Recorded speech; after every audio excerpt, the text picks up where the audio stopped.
Ang text screw na ginagamit namin is 2.5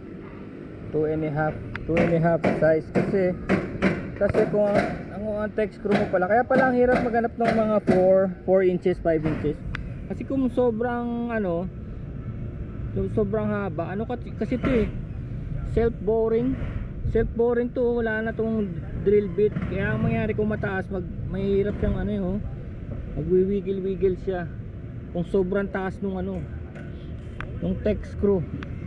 Kailangan yung tama lang. Ayun o, see, nakita nyo yung bandang huli, yun yung part na nagbobore na siya ron sa C-purling. Ayan o, see, ayan o. Tsaka hindi naman kailangan ng torque wrench, kahit na yung ordinary drill lang. Hindi naman kailangan kagaya ng binili ko ng torque wrench na ginagamit yung pambukas ng makina ng motor. Hindi naman pala kailangan ganun, kasi kaya nito yung drill. Maganda yung kuryente nga para dire-diretso, hindi na karga ng battery. Yan, haba ng wire namin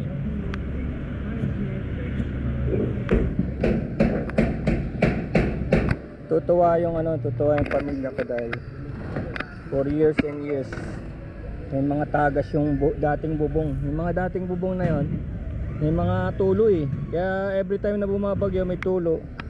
Hanapin mo na naman kung nasaan tulo.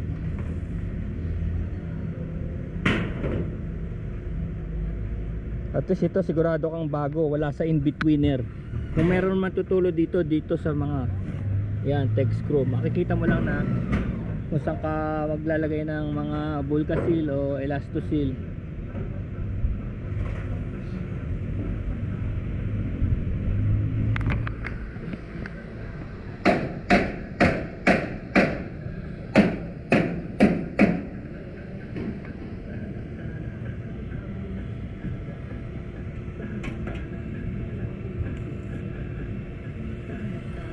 Ayan na, yun yung welding nga dyan para sigurado.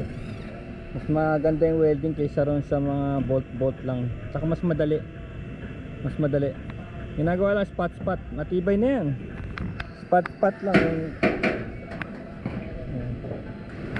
Tsaka tignan mo gamit na tignan mo yung gamit na hindi naman din masyadong malaki, maliit lang. So ito kailangan to martilyo, cabra yung tinanggal yung lumang bubong. Tapos yung drill na may torque.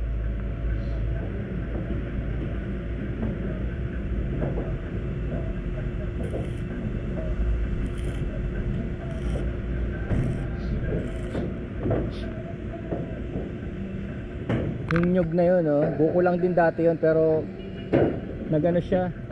nag-bloom kasi may araw yung sa amin hindi nandun yung amin hindi nag-bloom dahil walang araw. Tapos kailangan pala kung gagalawin, kung puputulin yung niya habang bata pa, kung puputulin dahon, nagtatampot. Ngayon may bunga nga lang, laki na sinasakop, mabot na sa amin yung nila, dahon ibubong namin ito kamyas yan kamyas.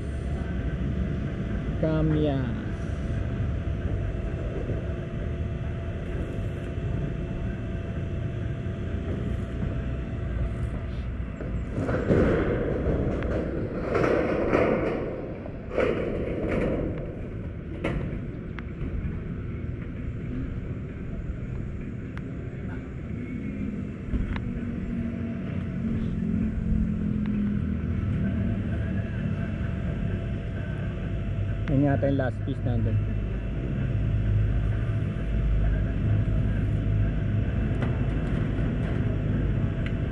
Galing galing na gagawa nito kasi kung mabigat to mahirap to dalhin sa bubong, pero dahil maliliit na lang sila, dali silang akyat sa bubong.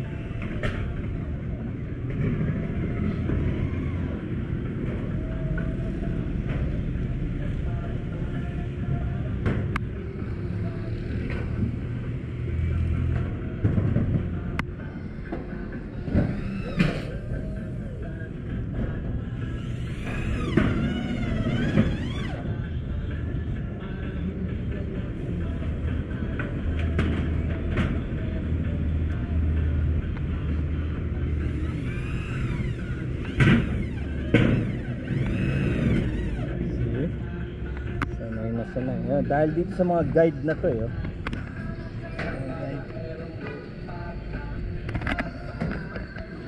Kung hindi, clueless ka kung wala kang guide. Hindi mo alam kung tatama mo.